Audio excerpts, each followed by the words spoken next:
Welcome back, everyone. It's been a long, but also short, but also time doesn't mean anything anymore. 2 weeks off.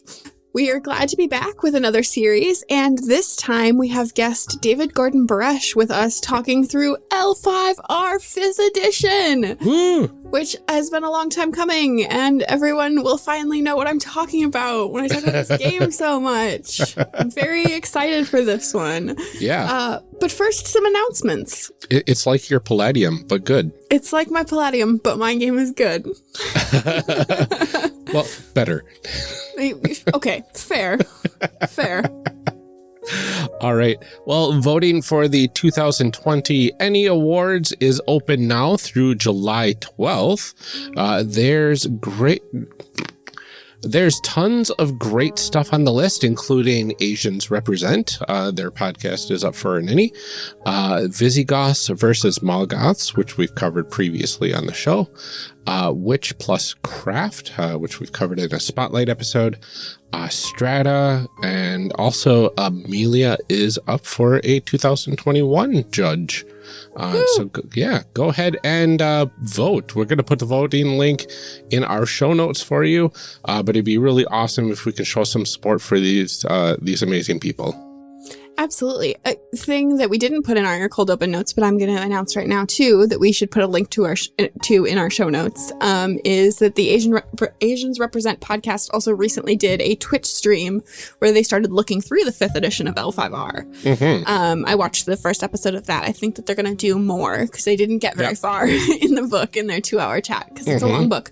But we should put a link to the YouTube for that in our show notes too, if people want to follow along with their reading of it.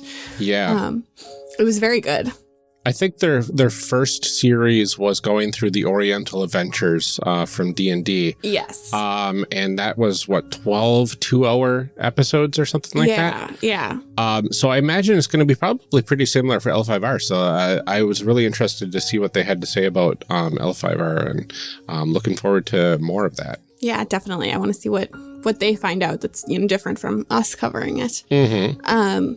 But another great thing that you can do, aside from voting for the ENnies, is leaving us reviews like this one from Ison86 from the United States of America on iTunes. Also, super sorry if I mispronounced that. It's titled Required Listening.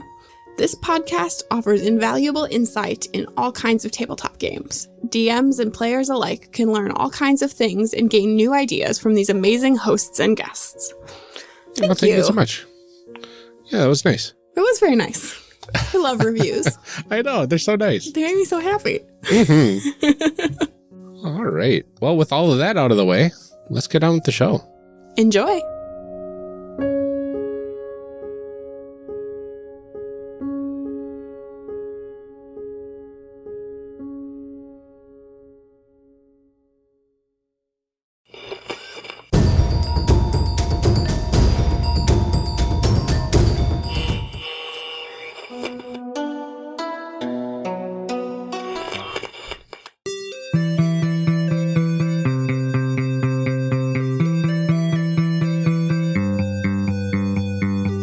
Welcome to Character Creation Cast, a show where we discuss and create characters, the best part of role-playing games, with guests using their and Amelia's favorite systems.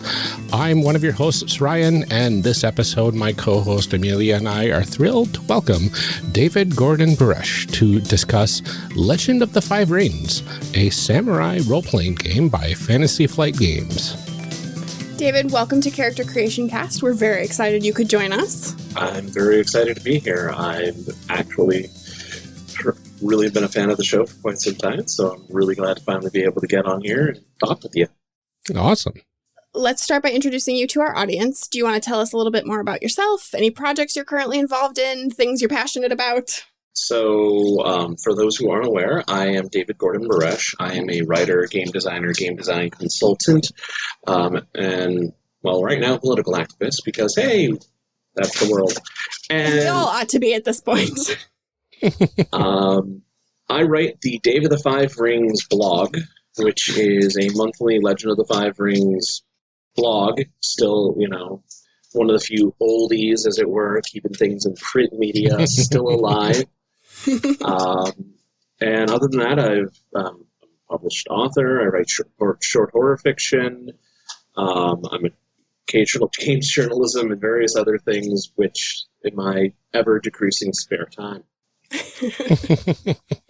As for what I'm passionate about, Legend of the Five Rings, social justice, indigenous rights, all that stuff.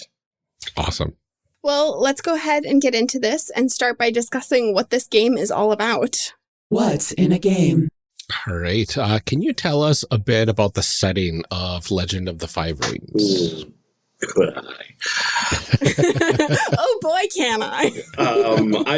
So Legend of the Five Rings is a game where we play magical samurai in the fantasy land of Rokugan, where various great clans vie for dominance to please the haughty emperor, and it is a place where honor is a force stronger than steel. And I literally think that that's been burned into my memory from when I first read it in the late 1990s. And skip over that just as we go. 1996, when it all started. I got into it in 1997. So this game has been a part of my life for 23 years. And really, I mean, that's basically the pitch.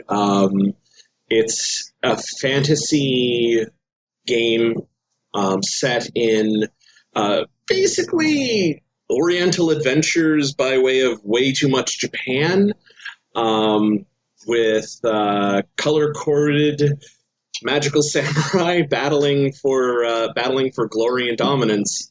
I think it's important to point out that it was originally a card game with a very deep interactive story, and has been built upon for 25 years almost now. And that's Legend of the Five Rings. Yeah, there's so much there. Yeah. That's for another time. What sort of things do we need to play this game? Well, fortunately, to play this game, all you really need is the core rules book or the beginner set, and the Fantasy Flight Games dice, which are a set of 5d6s that have a custom series of icons on it, and 5d12s that have a likewise custom series of icons on it. You can just play with 5 regular d6s and 5 regular d12s. You just need a chart there to sort of tell you what each number corresponds to what face.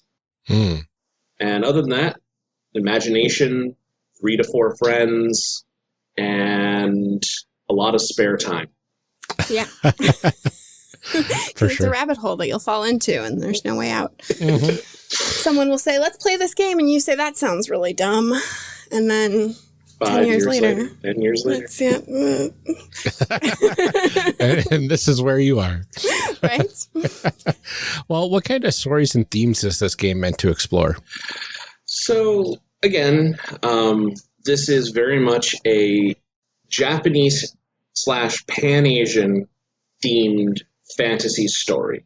So we are looking to explore intrigue, courtly drama, adventure, but really in many ways sort of this high stakes, high emotion, dramatic conflict of important, empowered people, each one trying to uphold this code of behavior that really wasn't meant to be upheld by people.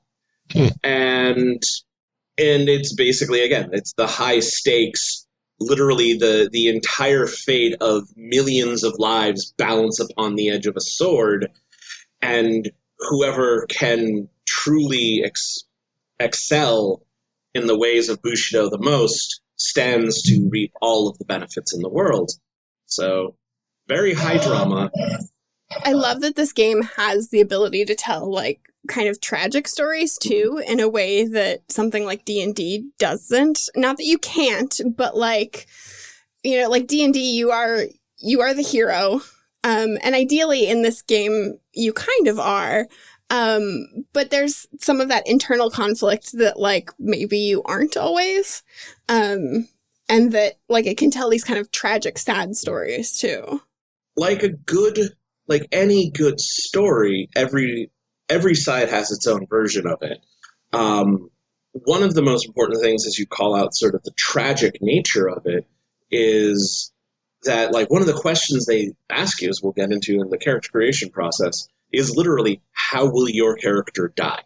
Mm-hmm. And there's the old adage that to be a samurai is to never live more than 4 feet from death. And in many ways, this informs the narrative as this. It really is meant to be this game where you not only can you die, you will die. Make sure you die doing something right. Mm-hmm. That's heavy. It's so cool. Like it explores a space that a lot of other games don't really get into, because it's like this deep personal. I think there's a lot of interpersonal conflict too, which I know some people like Ryan don't always love.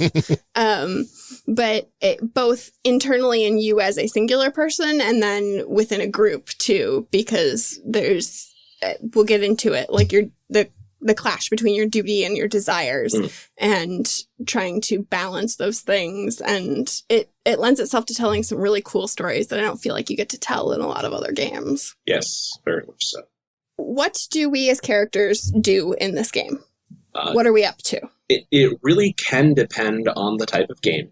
The default is you are a samurai, which means you are a noble. You have been born to wealth and privilege and power, and you are expected to maintain society's structures, codes, and to live a life in service to your liege.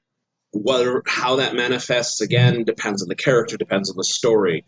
You can be a group of what are called emerald magistrates, who are sort of the inter-clan investigators who have to deal with also not just crimes, but also supernatural weird stuff that nobody else can. This could be a story where you're part of the Imperial Legions, so your characters are literally Imperial peacekeepers being sent out to basically stop wars from starting, because of course everyone always kind of wants to go to war here, because it's part of the problematic nature of the setting, but it is one of the elements to it.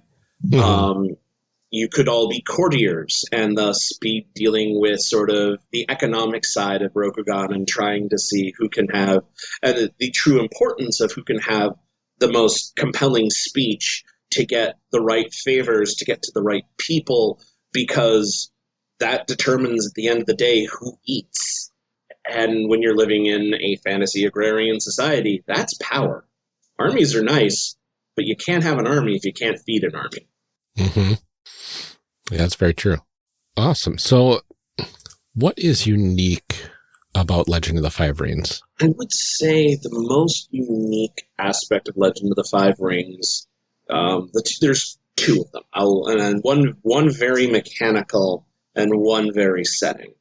Okay. The mechanical aspect is the roll and keep system that it uses, which is you we'll go into it more later, but you build your dice pool, you roll your dice, you choose which of these dice that you are keeping.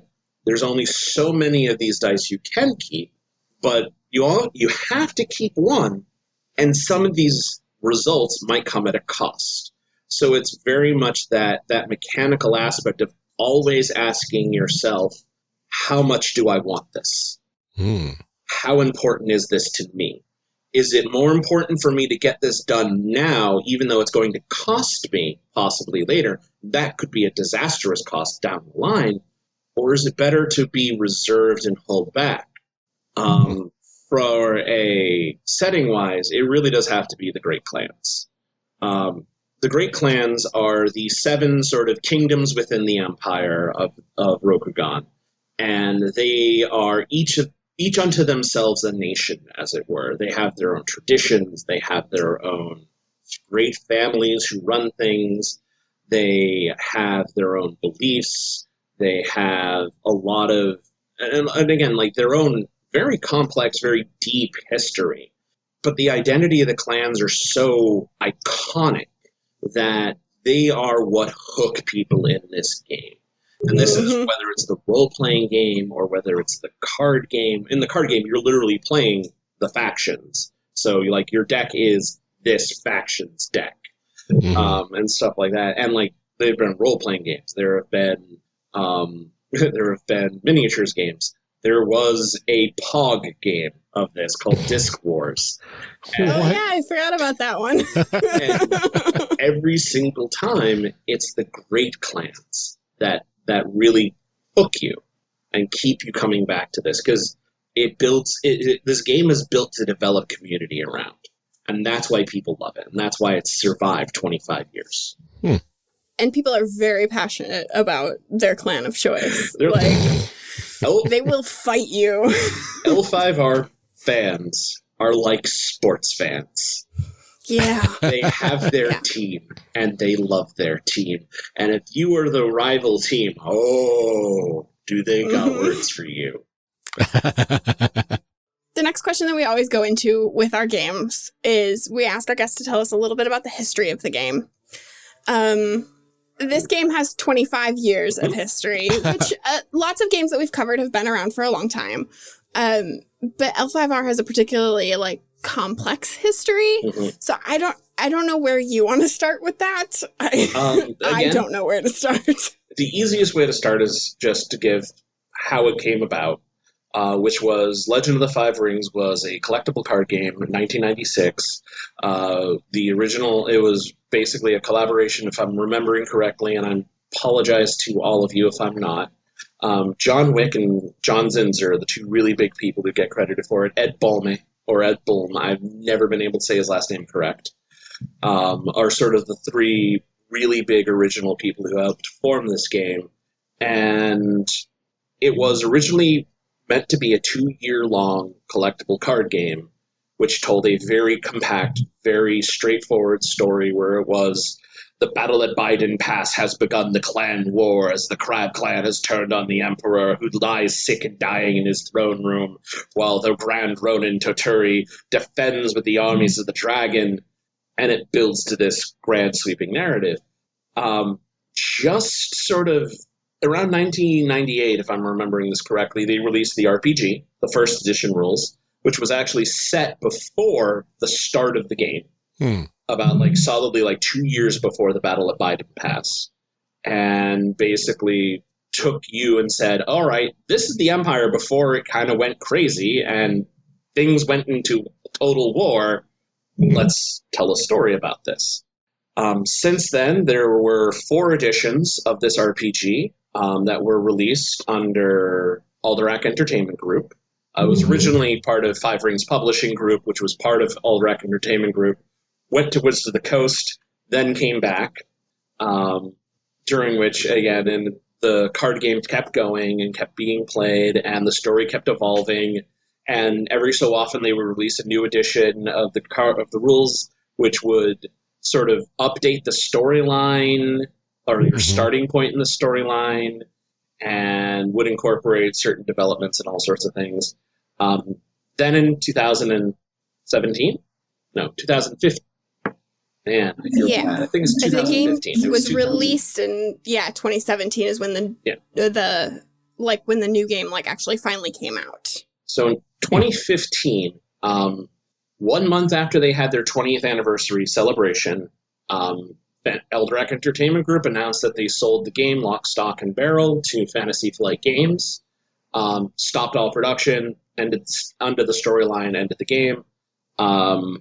Then 2017 rolls around, Fantasy Flight Games releases the Legend of the Five Rings LCG, which set the storyline back before the original start of the original clan war, and has been going for the last 3 years as this is our version of the clan war, bigger, louder, better. And I do mean actually better. Yeah, it's, certainly less confusing.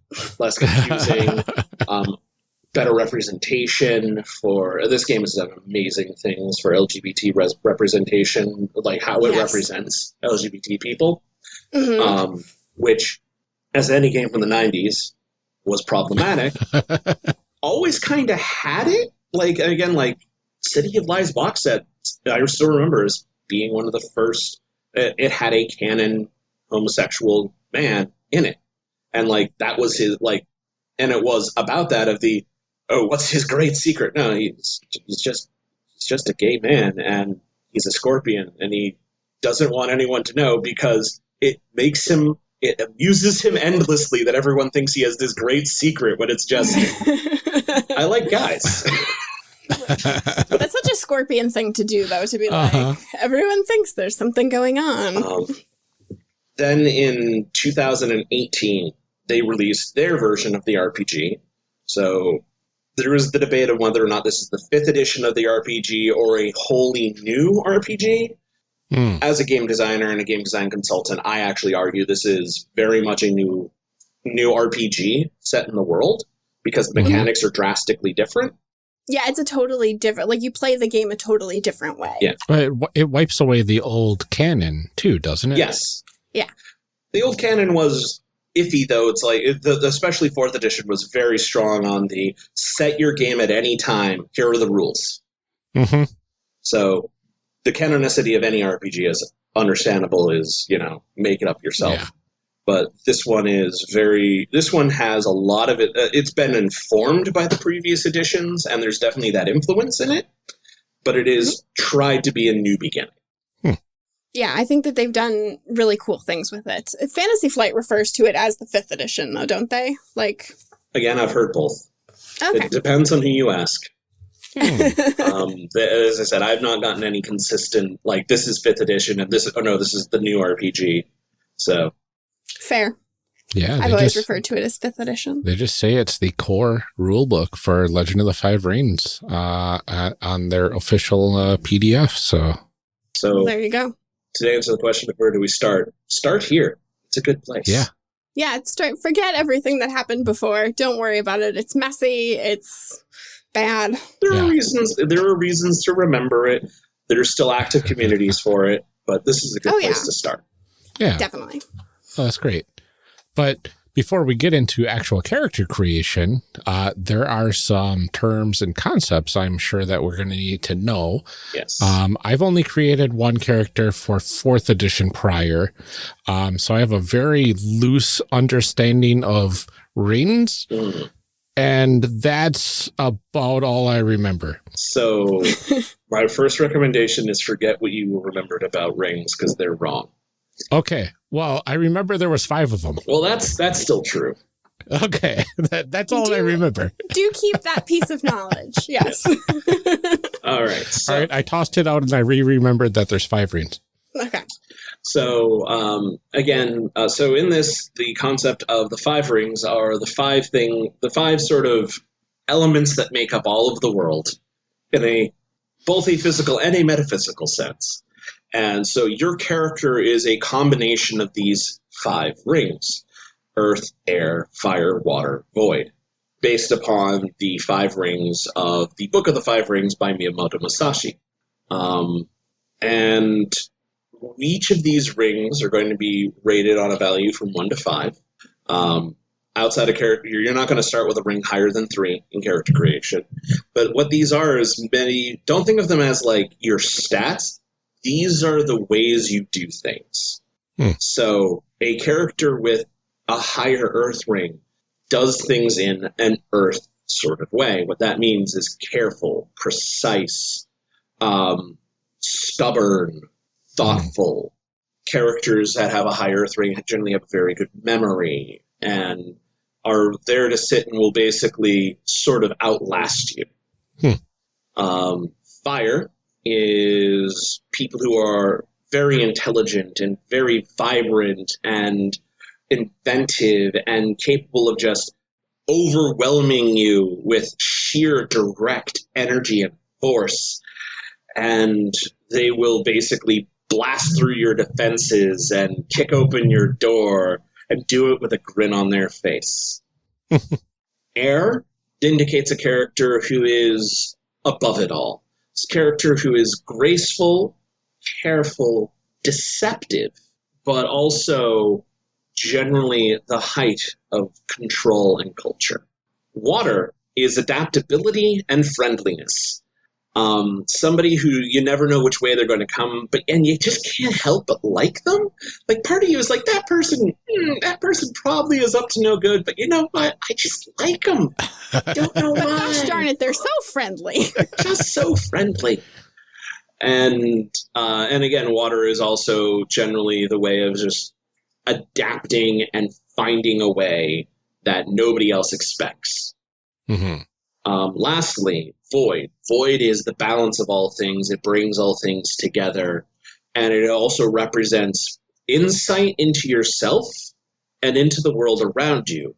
It is also the ring of sacrifice. So one of the most classic ways of striking from the void would be to literally cast aside any sense of defense, allow your opponent to strike you, and know that as they strike you, they are themselves open, and then you strike them down. Mm. So that is that is the ring of void. Now, you're some balance of all 5 of these. Mm-hmm. And how they are is going to shape how how successful your character can be at doing things that way. It's a lot harder if you're not somebody who's good at doing things in an inventive way. It's a lot harder when doing things in the inventive way is sort of the easiest way forward, or the right way forward. I don't have it noted on here, but I think while we're talking about rings, this is probably the best time to talk about approaches. Yes. Which is something that this game does beautifully, and is it's part of why I love this game so much, that I think the way that approaches work in this game brings a lot to the role-playing experience that wasn't part of previous editions of the game. I love approaches. I absolutely agree with you that they are one of the best parts of this version of the game, and they are so very, very evocative. So, as a quick explanation of what an approach is skills are another part of your character. They are what you do. Rings are sort of how you do things. Skills are what you do. Mm. Most checks in this game are basically going to be a ring plus skill check. You have ring dice, you have skill dice, you roll them, and then you keep up to your ring and dice. Skill dice generally are a little bit better than ring dice. They're the D12s, whereas the ring dice are the D6s. So the way the approach system works is every skill has at least 5 approaches, each tied to one of the rings. For example, like when you're dealing with combat, the challenges of that basically are if you need to attack somebody in a way that opens yourself up. As I said, the striking as the void, that is the sacrifice approach. If you were trying to overwhelm your opponent, that's the fire approach. If you were trying to feint your opponent, that's the air approach. If you're trying to adapt to your opponent, that is the water approach. If you're trying to withstand your opponent, that is the earth approach. Every single skill is broken into has those 5 approaches. They're generally grouped along certain sort of categories of skills. Martial skills generally have 5 approaches. Social skills have 5 approaches. Scholar skills have 5 approaches. Now, one of the wonderful things I like about this game is just because an approach is tied to a specific category of skill doesn't mean you can't use that approach on skills that aren't in that category. One of the examples I love to use is, the scholar approach for fire is theorize. If you were to say, look at a piece of art, like a watercolor painting, and you wanted to go, how did they do that? That would be a fire aesthetics, which is artwork, skill check, because you are trying to theorize using the aesthetics skill. Interesting. Yeah, and that's just basically, so there are 5 approaches, there are 5 categories of skills too. 5 is a big number in this. And sort of finding out how understanding the rings is really good for understanding how your character goes about and does all these skills. And one of the advantages is that because skills are sort of independent of the ring that they're going on, if you're good at, like, well, if you're good at theology, if you're good about knowledge about how religion and the gods work, then it doesn't matter what your approach is. You're rolling that many number of skill dice, but how many of those you get to keep does depend upon your approach. It encourages roleplay in a way that I think that the old system didn't, because I just remember always being like, oh, it's perception, investigation. Investigation's always tied to perception, which I think was your fire ring? Water. But so it was like almost everything you did in that game, you're like, oh, I'm going to roll with water because I have a really good water ring, so I'm going to pick a skill that uses water. Whereas this way you have to say, okay, I want to use this skill. Like, say I want to use culture or government or whatever, but you have to say, what am I doing with that skill? How am I applying it? And then that determines what ring you use. So you can't necessarily always say, this is my best ring. You have to say, like, in this situation, I am trying to recall something, or I'm trying to theorize, or I'm trying to, and like how you approach that situation is different based on what ring you're using. And then it encourages you to try and role play into your stats, because I think you always want to roll with your better stats. So you're going to say, well, if fire is my best stat, then I'm going to be like a more lively and passionate character than I would be if water was my best stat, because that's not how I'm approaching any given situation. Now, the flip side to that, the approach is how hard something is to do can vary depending on the approach you take. That's true too, which I love. It's a lot. If somebody is, say, for example, really grumpy, it's a lot easier to sort of get them to do what you want if you're just kind of like, look, man, I just need you to hand me that rice ball. If you can just hand me that rice ball, I'll be out of your hair. Rather than, hey, buddy, I'm kind of hungry right now. Are you hungry? Yeah, NPCs will have stats that say, like, this ring is higher, so checks using that ring are harder. And, like, the TN, the target number of successes that you need, is going to be higher, whereas if you go against their lower stat, like something that they are more receptive to, the check itself will be easier. So you have to get to know the characters that you're trying to work against, too, and realize that, like, this approach is going to go further. Just like in any regular real-life social situation, certain people are more receptive to certain approaches when you go to talk to them. And I love it so much. It's just like, it really encourages role-playing in a way that I hadn't seen in a game before. And it's so good. It's so good. Another mechanic that really does encourage role-playing is the strife mechanic. Yes. Whereas sort of if you think about dice as sort of being the engine, strife is at once the gas, but also the strain on your car. So basically, strife is kind of like a social mental hit point system.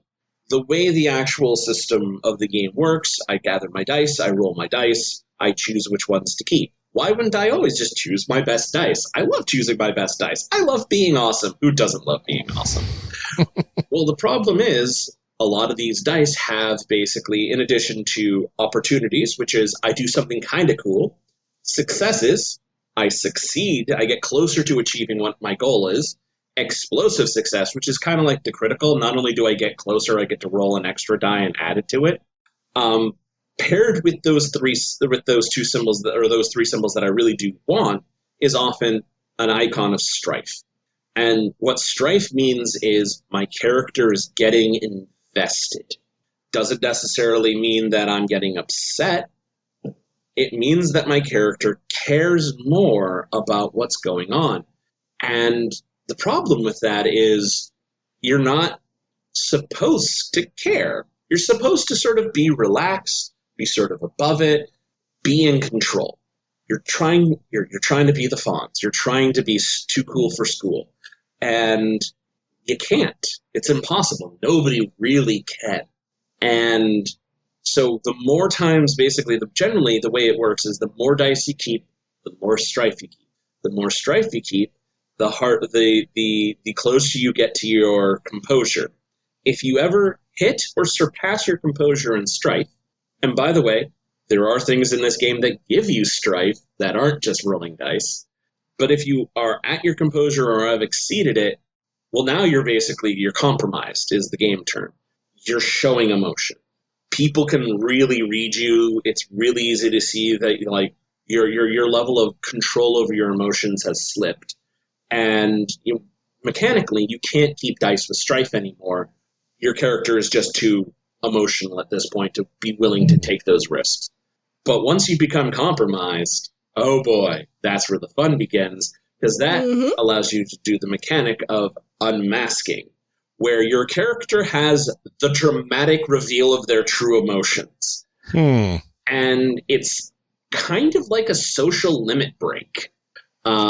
Because very much worked into the system is, it might cost you people's opinion of you. It might cost you a little bit of like fame. But this is a moment of emotional truth that your character gets to go and do something. And maybe it means they break down and cry and run away. Maybe it means they grabs that person that they truly love and embrace them and kiss them in front of everyone. Maybe it means that they're like, no, table flip, you, me, outside. And the power of the unmasking is it really is up to the DM or the GM as well as the player as to sort of the player gets to control how they unmask, and the GM gets to control the outcome. And a lot of times it's supposed to be like, if your character unmasks, it's something that has to be very important and like will be responded to because it reminds everyone that this could be them. And like, say, for example, if your servant is standing there and just like just starts bawling in front of you, yeah, sure, it looks bad for them, but if you don't kind of listen to what they're saying, it looks really bad for you. And that's sort of whatever the obvious that they care so much that you have to sort of embrace it. And that's really where that hot-blooded drama comes in. That's so essential to this game. And the one thing that I like, the one thing that when I finally had that first unmasking, and I went, oh, I just ran onto a burning boat that I set on fire because that was my job to go save people because not one more life on my watch. Oh, this is where that game is supposed to be. This is where I'm supposed to be playing. And it feels so good. That's amazing. I mean, it is an absolutely brilliant mechanic. And when I first read it, I was like, this is everything that I have wanted. Like the drama that I've wanted from this game, that it was harder to find in the older editions. Like you could make it happen, but this way the mechanics really encourage that. And I've played with people who are really, conservative with their strife and are like, I'm not keeping that. And I'm one of those people that's like, bring it. Like, just pile it on. Yep. I want to see what happens. Like, I want to be a mess. Yeah. It's so good. You're pretty much pedal through the metal. Yeah. That's true. That's how I play. If there was ever a game that said, check yes here if you want to be a hot mess, it's L5R RPG by Fantasy Flight Games, and you can quote me on that. Yeah. Awesome. So one of the sources of strife in the game, outside of dice rolling, is turmoil. You will see it in the beginner's set game as turmoil. In the core rules, this is represented by Ninja versus Giri, which is your heart's desire versus your sworn duty. They released a supplement called Path of Waves, which is built not for clan samurai, but for Rokugani, Ronin, peasants, Gaijin, foreigner travelers, that sort of thing, where it's your ninja versus your past. And what this is it's supposed to be places of conflict inside your character's heart.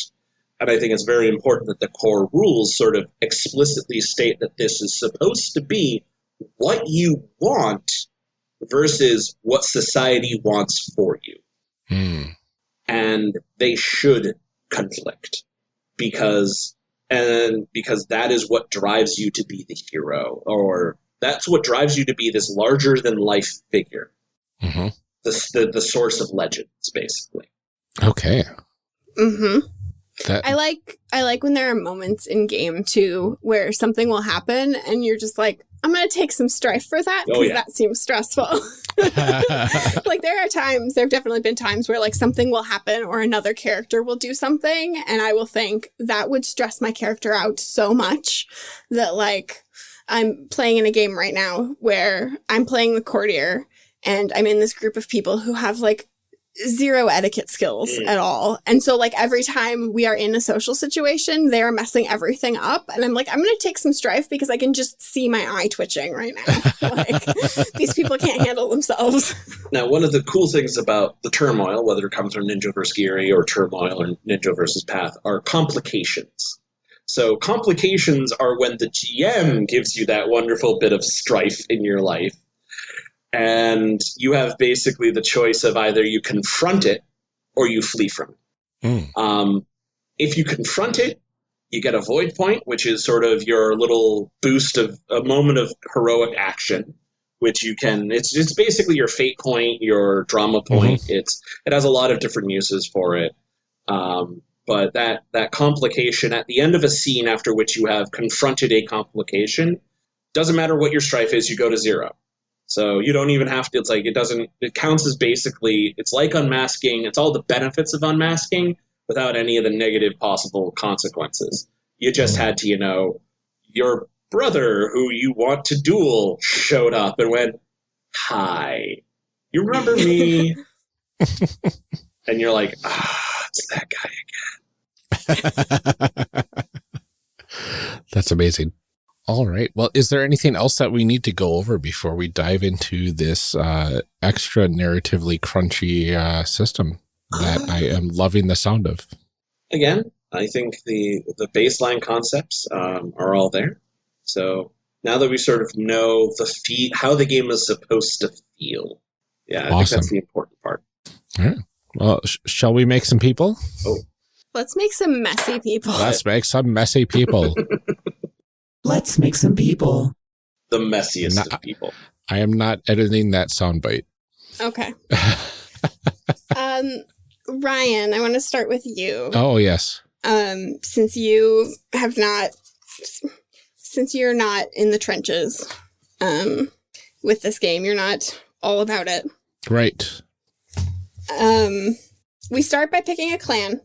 Okay, I like the character creation in this game. Let's start by saying the way that it works, in the old game, you use all your stats and everything, and then there was the game of 20 questions that you used to flesh out your character. In this edition, you use the 20 questions to fill out your stats.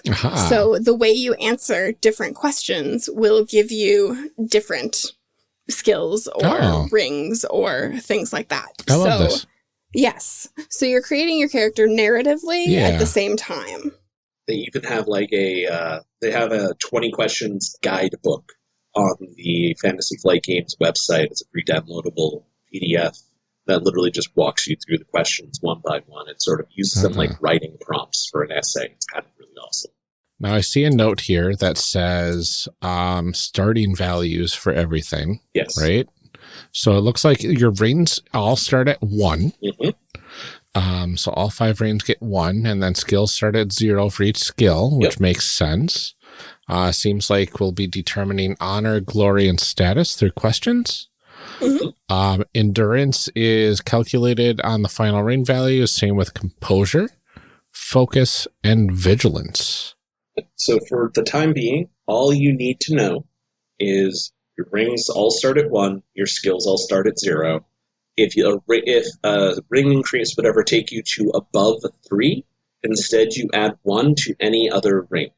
Oh, fancy. Okay, so am I assuming that I'm going to be picking first? Yeah, well, I want you to. I would love to. Okay, so I will 100% always pretty much choose water bonus for this clan thing if I can. And I see there are only 2 clans that start off with +1 water. The Lion clan and, thank goodness, the Unicorn clan. Are you going to go with a unicorn? I am 100% going with unicorn based upon what I know of the lion from the Garbage of the Five Reins podcast.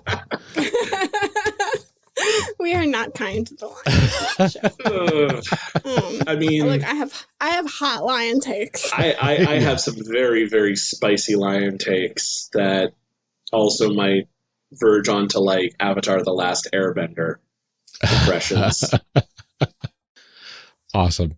So as a unicorn clan, it looks like I get +1 to my water reign, and I get +1 to my survival skill. And my status is set to 30, whatever that means. So status, honor, glory status in the current RPG is mostly imported from earlier versions. It goes on a scale of 0 to 100. 0 is bad, 100 is good, and most people are somewhere in between. As long as you're above 25 and below 75, you're basically just a normal person. Okay. If you get below 25 in any of these, you start taking penalties. If you get above 75 in any of these, you start getting benefits. Ooh. And in this game, honor actually like occasionally does things. Like you can stake honor on certain things. I remember when we talked about the game previously, you were like, honor seems like it's going to be really important. And I was like, you would think that, wouldn't you? You can also stake glory and status. Yes. It's just really not a good idea to stake status. No, that doesn't sound like... Because it's really hard to get status. That sounds like a big gamble then, right? That's basically like betting your house, literally. Oh, wow. Whereas it's a lot easier to get. Honor fluctuates very quickly. It will go up, it will go down, depending on who you are, depending on what you do. Glory usually comes in at the end of an adventure or like at key storyline moments, or if you do something really cool in front of everyone. Okay. Yeah, honor is like your perception of self. Glory is others' perception of you, correct? So honor is how strongly you feel about how you are fulfilling Bushido. And the higher your honor, the more you care about appearing to fulfill Bushido. The lower your honor, the less you care about fulfilling Bushido. And maybe you actually do fulfill Bushido, but you just don't care to be seen fulfilling Bushido. Glory is really what other people think and how good you are at doing your job. Whatever that job is, it's what other people think how good you are at your job. And status is basically how high up the ladder of social standing you're allowed to be. They do, as I said, they do come in certain places you can stake. In social conflict, if you interrupt somebody with higher status, you lose glory. And in combat, if your initiative is tied, the lowest honor goes first. Because it's honorable to allow your opponent to go first or something like that. Interesting. I guess that kind of makes sense. No, you first. Yeah, that's problematic, but hey. Uh-huh. Do you have any idea what you want to make? Me? Yeah. No. I mean, whenever I seldom get to actually play.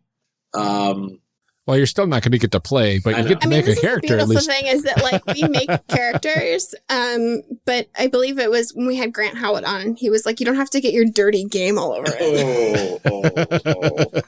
I'm gonna play a dragon. Because I like what they've done with the Dragon Clan in this version. And if you can't be a minor clan, might as well be a dragon. All right. I think I'm going to go with a crab. I'm shocked. I'm genuinely shocked. Like fun. It seems like fun. I've played a crane. Normally I go with the phoenix. Today I'm just feeling like a crab. So Now, you know what? I did play a crab character, a Shigenja, in, what was it? It was the Dread version of L5R. Oh, yeah, the one that Katrina ran. Mm-hmm. Yeah. Fantastic. Yeah. Katrina loves this game. And Yeah. that's, in many ways, I'm firmly laying a lot of everything good in this game at her feet. Mm-hmm. She is the mistress of the ships. Yes. I think, one of the writers, Robert Ed III, also known as Spooky, gives Katrina a run for her money when he writes the Taturi Kede ship, the most current thing, where it's you have two people who were married and now they're finally falling in love with each other. That's nice. I'm going to be over here reading my trashy, my trashy romance novel between the Crane Clan champion and the woman she can't have but loves desperately. Oh, it's so good. Like the Hotaru Kachiko stuff, I'm here for it. And then you have Best Girl and Best Boy going off on having adventures into the Empire. Yes. And that was so totally intended. So quick, smile divergence real quick. In the old lore, there were these two rather evil characters named Shahai and Daikotsu, and they had a beautiful love for each other that would literally destroy the world. I'm not joking. It actually tried to destroy the world on multiple occasions, because that's what you do when you're evil and villainous. Totally. There is there's Shahai and maybe Daikotsu in the current thing, and they're both teenagers, and they're on the run, and they're both depressed teenagers on the run in the Empire, and everyone sits back and goes, "True love." But back on character creation. So as a dragon, I get +1 meditation, because every dragon out there knows how to meditate, and +1 fire, because dragon just kind of are in your face. Mm-hmm. And they breathe fire. They can literally breathe fire. But very much dragon do consider sincerity to be one of the greatest virtues of Bushido, which is be what you appear to be. Don't mess around. Don't pretend. If you say you're going to do something, do it. As a crab, I get +1 earth and +1 fitness. And my tenet of Bushido is courage. Yeah, you can't live next to hell for every day of your life and not be brave. Also not know how to run. Oh, yeah. I see. Okay, my tenet to Bushido is compassion. That makes sense. It does. That's probably why I like the unicorn. They care. Yeah. The way of the Shinjo is the way of the open heart. And the way of the Ide is the way of the open hand, so you better pay them. All right, so what's next? Question 2. What is your family? So each great clan has several families. Mm-hmm. The Unicorn clan have the Ide, who are the merchant / diplomats. The Ayuji, who are the crazy wizards. But they're priests. They're priests. I'll defend that. The Moto, who are in some ways the shock troops. Okay. Also the most diverse family, the Shinjo, who are the ruling family of, and then the Otaku, who are basically they keep the best horses. And their cavalry is an entire clan that's built around having cavalry power. The Otaku are the most powerful cavalry.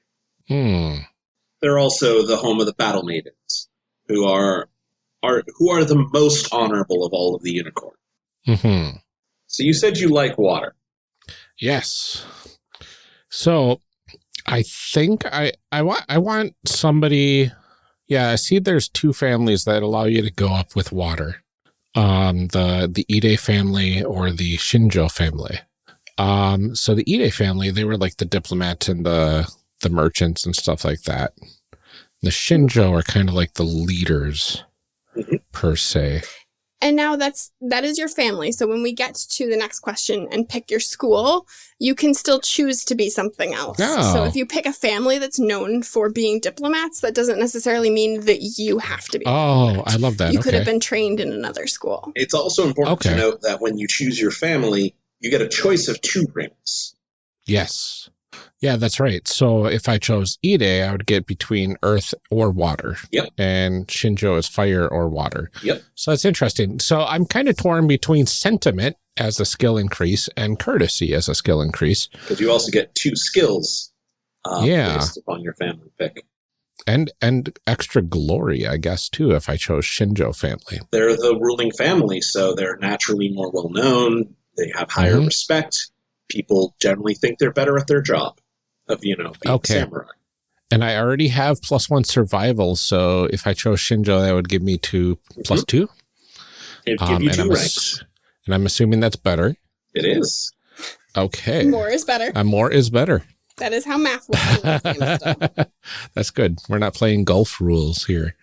All right. Well, and then finally, it also gives you your starting koku, which is 8 koku for the Shinjo family or 9 koku for the Ide. And the best way of thinking about it is 1 koku is supposed to feed a person for an entire year. Yeah, that's wild. The unicorn have a lot of money.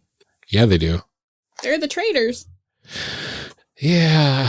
All right. And they're looked down on for it. I think, gosh, they're both so good. All right, come back to me. I'll get it. I'm easy. I'm going to take the Togashi order because I like my crazy tattooed monks who are secretly, the reincarnation of previous tattooed monks, and all who all receive this vision / dream that calls them to basically climb up into the mountains and devote their life to basically getting weird supernatural powers. Why? Because Togashi thought at some point maybe it was important to have a large number of people who are trained to have a lot of weird supernatural powers. Now, being a Togashi order, I get fitness and theology, which makes sense for a bunch of monks living in a mountain. Theology being important to, knowing religion, and fitness being important to living in a mountain. They also get glory of 45 because they are the ruling family of the Dragon Clan, despite the fact that they don't really leave their mountains much. But that being said, they are still widely the most well-known dragon of all of the dragon. Like, they're also the ones you'll see just about anywhere. You never know where you're going to see a member of the Togashi order. They could literally be anywhere. You do get a choice between Earth or Void. Earth being the more solid, thoughtful, contemplative ones. Void being more of the worldly ones. So I'm going to choose Void, because I am going to be a worldly monk. All right. I think I'm going to go with Kuni. They are the Shigenja of the Crab Clan, known for rooting out corruption. And just being real spooky. Now, the Shigenja are the term used for the priests of the Kami in Rokugani society. The Kami being the elemental spirits that fill the world. Kami basically are literally the earth, the air, the fire, the water.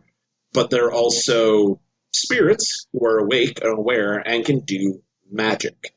So a Shigenja is somebody who was born with the gift to basically talk directly to the Kami and say, hey, can you do this for me?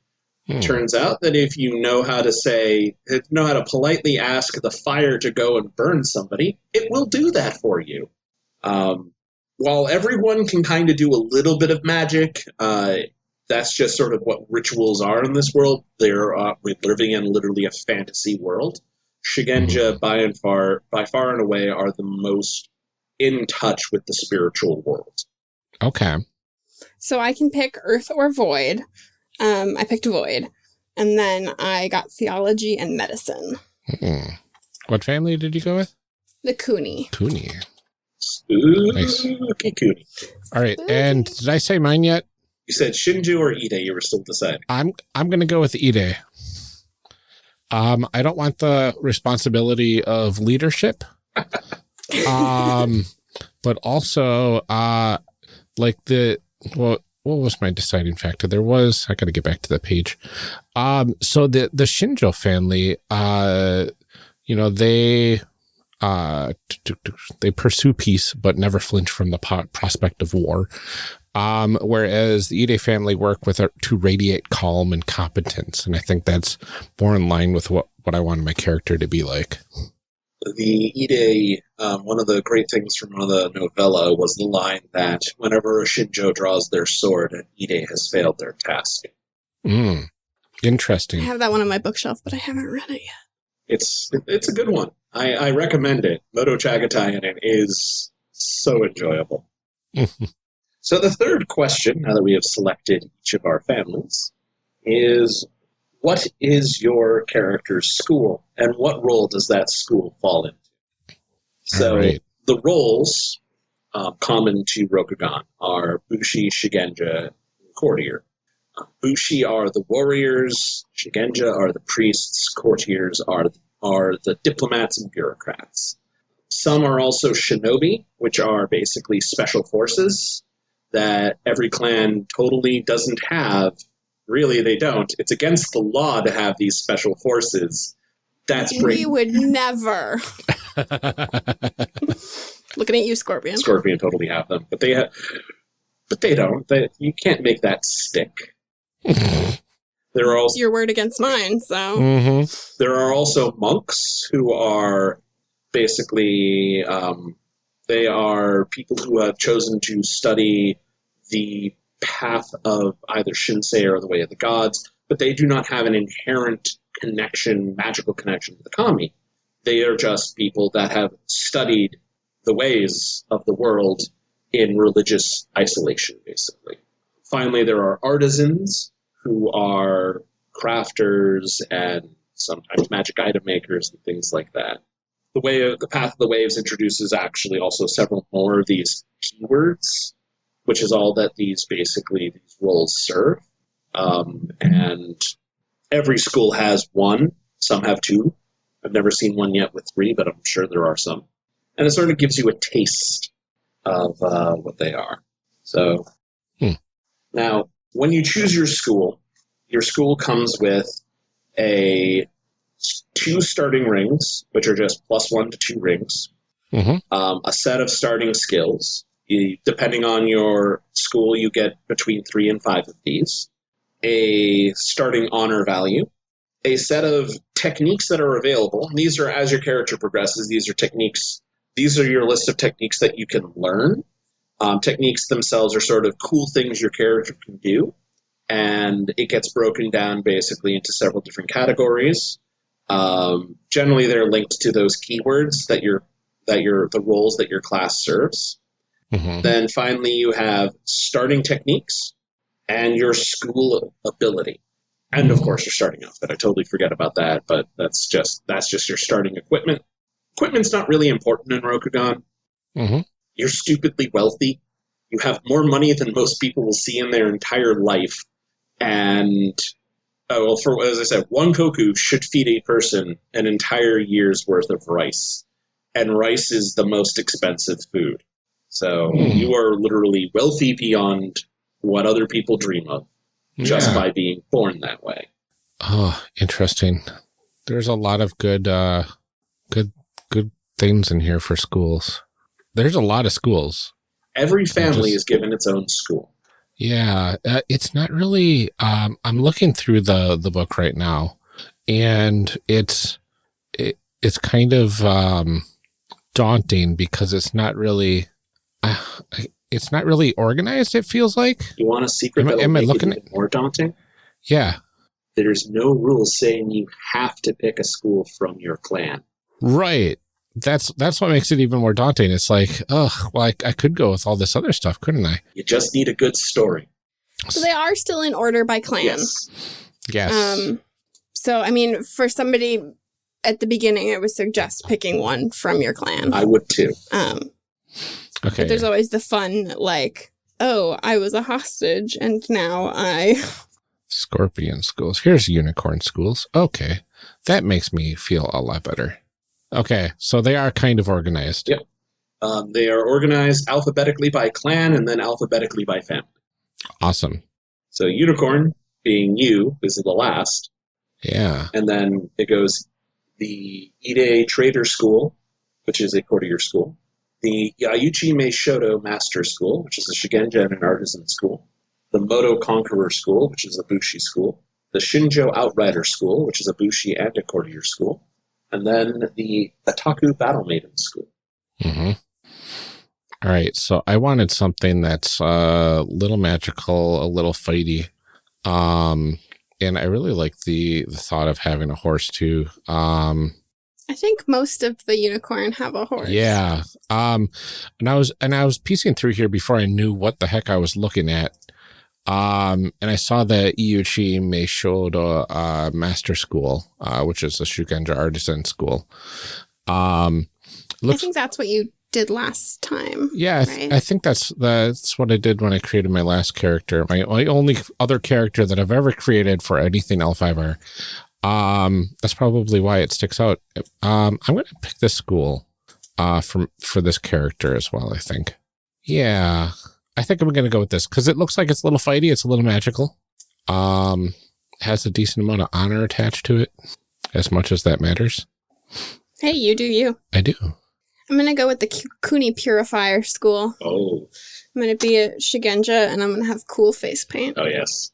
The Kuni who throw on their face paint before they go into battle to make themselves look even scarier when they're, hurling around giant glowing green boulders and exploding people with fire. Because, you gotta wear your face makeup. Gotta look good. See, I'm tempted to do the Yagasha Mystic School, because at that point you're just fucking around like magic potions, carrying around your 6-demon bag. But I love that they have like basically magic grenades. Yeah. That's amazing. There's also the Togashi Tattooed Order, which is the monk school for the Togashi Order, and it's sort of assumed that most Togashi members are a member of the Togashi Order. But I'm actually going to go with the Kitsuki Investigator School. Ooh, that's a good choice. So one of the things about Rokugani law and order and justice is it's predicated upon the concept that people's word is their bond. You do what you if you are not going to say something that is true, there is a reason for that, and it's for the common social good that people, if you're lying to cover your boss, that's a good thing. And the base upon justice is literally built upon the power of testimony. It's literally convincing the most powerful person in the room how something should go down. Mm-hmm. The Kitsuki ain't part of that. The Kitsuki believe that, no. I can figure out how it actually happened. And they're all about basically studying the world and figuring out how things actually were done. And then, making sure justice happens as a result. Mm-hmm. Kitsuki have a tendency to go either one of two ways. Either they're Sherlock Holmes or they're literally Batman, complete with a vigilante justice. That's awesome. They're a lot of fun. So I don't love the dragon, but the Kitsuki are a lot of fun. So my question is, so for the Iyuchi Meishodo Master School, I get rains +1 earth and +1 water. Mm-hmm. My water is already 3. So you can put that 1 wherever you want. Mm-hmm. Okay. So I am kind of between air and fire to put that into. Because that sounds the most interesting. So air is going to be grace and deception. Mm-hmm. Also, since you're a Shigenja, you actually have to care about what elements that you're actually dealing with. Mm-hmm. So, like, air is also the air kami. Yeah. So if you want to have like spells that do air stuff, it could be useful. Yeah. Okay. So I'm going to go then with air. So that's a little more interesting for this character. Okay. And then I get to choose 3 starting skills. One of them's going to be martial arts melee. That's literally the skill of being able to do anything that involves hitting a person with some form of a stick. Yeah. Yeah, I took that one too. As did I. Hitting people with sticks is always a good choice. That is important in a lot of games that involve hitting people with sticks.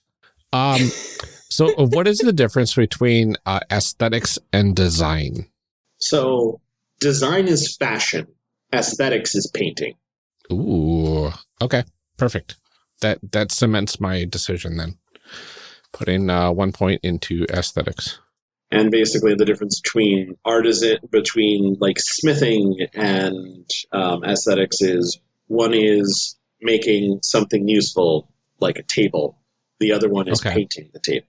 And then is meditation like anything aside from just meditating? Not really. Not really? Okay. It's useful if you plan on dueling people, but that's about it. Aha.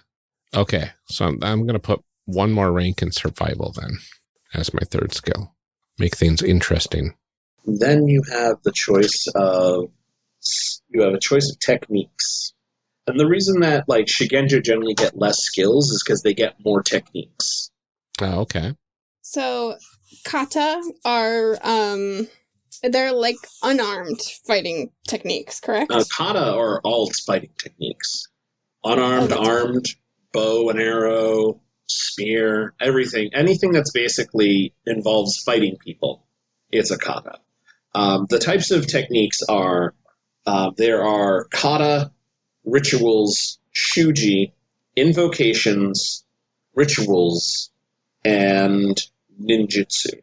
There's also maho in the book, but there is no way to start with maho unless you get very lucky. But we'll get to that. Kata are basically your warrior techniques. They are various ways of fighting people. There's also Kiho. I forgot to mention this.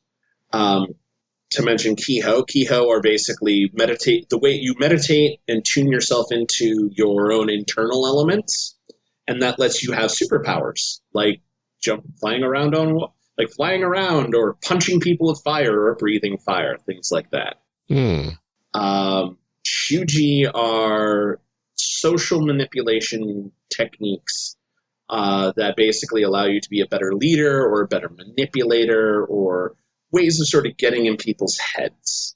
Rituals are magic that doesn't require actually talking to the magical creatures that surround the world. So things like just going, is it going to snow tomorrow? I'm going to do a little ritual and find out. Invocations, however, are no, really, I'm doing magic here. And ninjutsu fall under, basically, they're the secret techniques that shinobi practice that if anyone catches you doing would actually be considered highly illegal. Then maho is, well, evil magic that we're totally never going to use ever, are we? I wouldn't. No. I don't think we would. I have never believed you less. I never believed you less. Later on, rules did actually also introduce a couple other types of techniques, such as patterns, which is something that artisans get access to, which is basically you get to build cool items. And again, there's always design space for new types of techniques, and almost every book that's been released has a collection of new techniques. I'm just checking here. Yep, no, I covered every single technique type. Wonderful. So I get a couple invocations. Yes, you do. You get a choice of Grasp of Earth. You get 2 from Grasp of Earth, Jurgen's Balm, and the Rushing Wave. You also get rituals, which is nice. You get communal spirits. You also get a choice of shuji. So at the end, you're going to get like 4 techniques. Nice. So I'm going to go with the Rushing Wave and Jurgen's Balm. I, as a Katsuki investigator, I get air and earth. I also get 5 starting skills. So since I'm now have decided that I'm playing Togashi Batman, I am taking government, so I know what the law is. Sentiment, so I know who the criminals are. Skullduggery, so they don't see me in the shadows. Martial arts melee, so I can hit them well. And medicine, so I know poisons. Seems reasonable. I only get 2 techniques, and that is a choice of 1 of 2 kata, since I am a coordinator in a Bushi school. I get my choice of striking as air or tactical assessment, and then I automatically get shallow waters, which basically lets me go, what are you really feeling? So I'm going to take tactical assessment because I'm Batman. Might as well. And if I'm going to roll initiative while standing in the shadows up in a corner of a room, I want to be able to, like, know what people are going to do. Yeah. So I get 1 of 2 kata, either striking as earth or striking as fire. I picked striking as earth just because my earth is higher. Makes sense. Invocations, I get armor of earth and the ever favorite classic Jade Strike. And then for rituals, I get commune with spirits and threshold barrier. Now, it is important to know that if you Jade Strike somebody who is not actually tainted by the horrible corrosive forces of the Shadowlands, the Earth Kami will be very disappointed in you. As such, Jade Strike is not an acceptable method to test for people for taint. Says someone who's not a Kuni. It's just, very effective at it. Because it turns out, if they're not tainted, they have nothing to fear for being suddenly attacked by glowing green light. Yeah. If you're not tainted, what's your problem with it? Now, Taint, no problem with that. Now, the other really cool thing that each of these schools get is their school ability, which is sort of their signature thing. This is, whereas anyone can get these techniques, the school ability is something that only that character can do. Only somebody who's been trained in this specific way can. For example, the Kitsuki Investigator gets Kitsuki's Method, which allows them to, whenever they're performing any investigate action, so literally when they're literally doing just about anything this class is going to be doing, you may treat your ranks in the skill as being equal to your school rank, which is awesome. It means that as long as I always got a little bit of investigation ability. Nice. That's very cool. And as I get higher, that just naturally gets better. Okay. So before I get to that, I had to choose one Shuji between Ancestry on Earth and Well of Desire. And I think I went with Well of Desire just because it's water themed. And it's all about giving gifts, which who doesn't like a good gift? Oh, is that the one where you like always know the right gift for the occasion? Yeah, pretty much. Like Yeah. that? Yeah, that's a good one. All right. And so my school ability is the Way of Names. As a downtime activity, I can make a TN2 design check using any rain to bind a spirit to an inanimate vessel, creating a talisman for one evocation of that element that you have learned. I have no idea what half of this stuff means, but I'll keep going. While you have the talisman in your possession, reduce the TN of checks to activate that invocation by 1. And you can give the talisman to another Shugenja, allowing them to perform that invocation, even if they have not learned it, and reducing the TN to activate it by 1.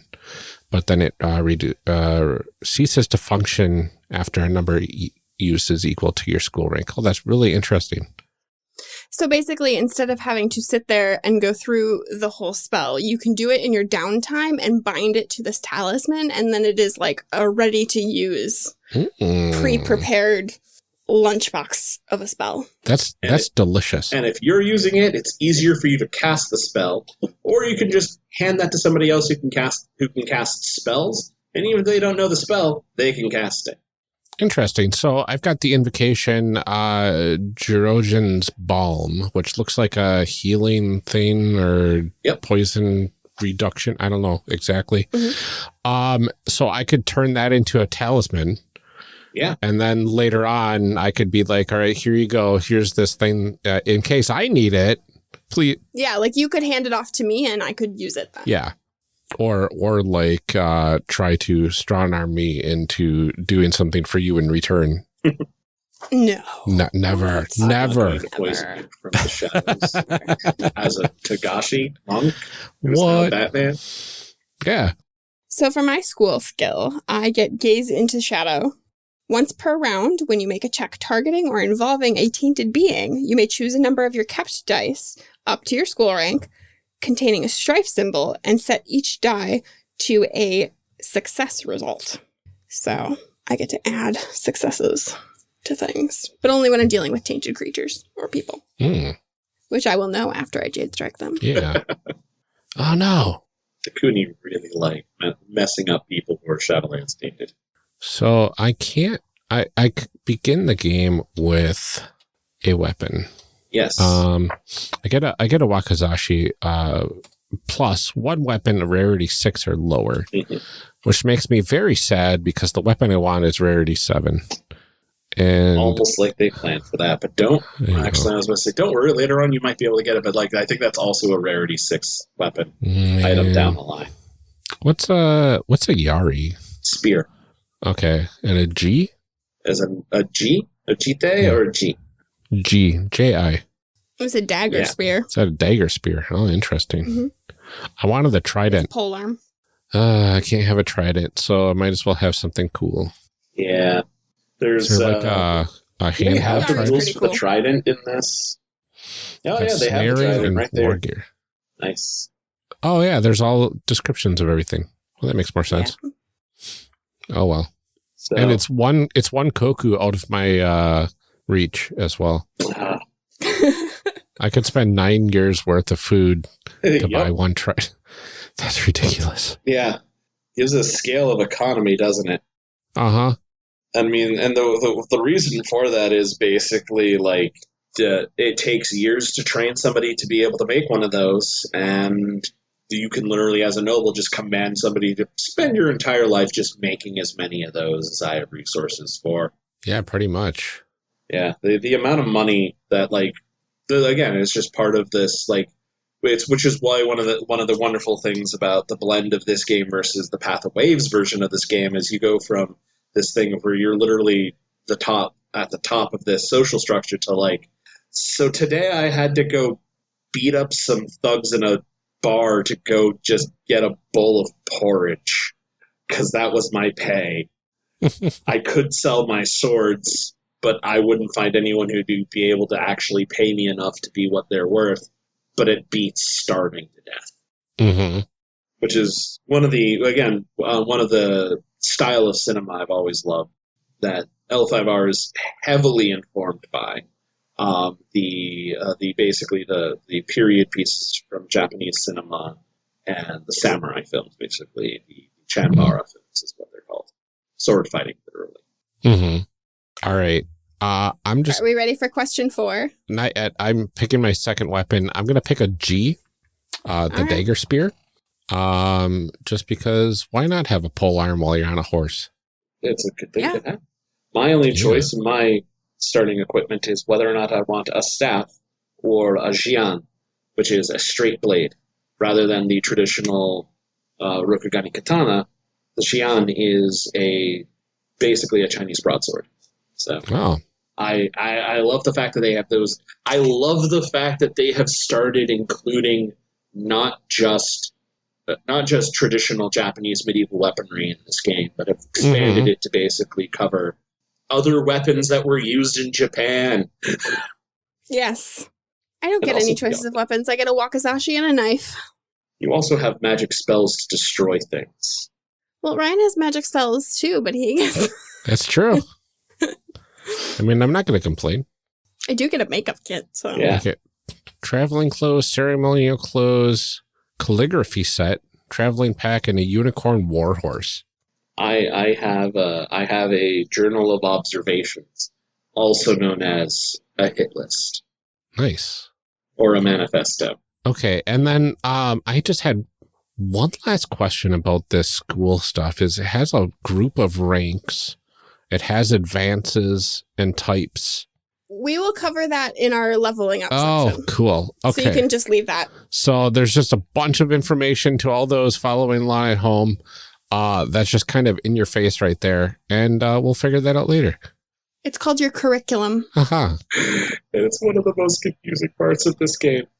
It is. But more importantly, we forgot to mention your school gives you your honor. Oh, yes. My honor is 45. Mine's a whopping 35. Oh, I start with 40. So I'm right in the middle. Yep. Most people are between 30 and 40. That makes sense. The particularly honorable characters, such as the Kitsuki Justicar, is a 45. The Lion get up to like 55. Well, like they're literally obsessed with it. So Yeah. All right. All right. Question 4 out of 20, Ryan. after this, it gets faster. It gets a lot faster. It does. I hope so. I hope so.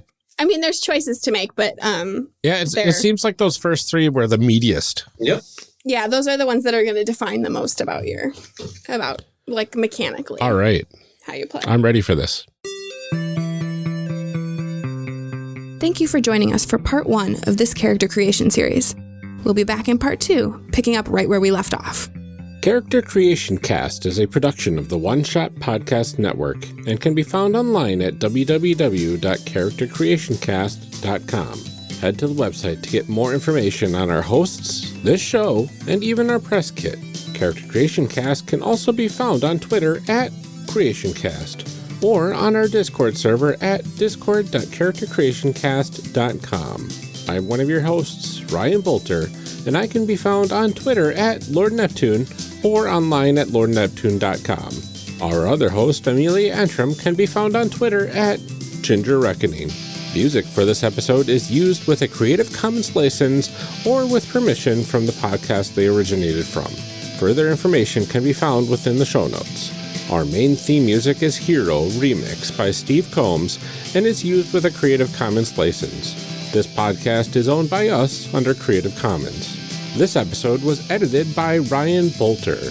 Further information for the game systems used and today's guests can be found in the show notes.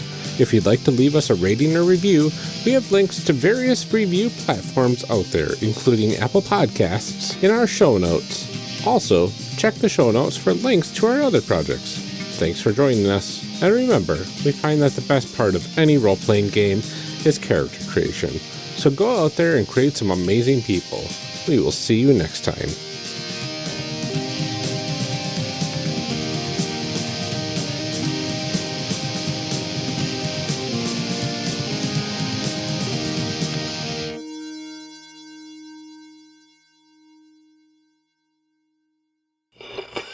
Now we gotta read some show blurbs. Show blurbs. Show blurbs.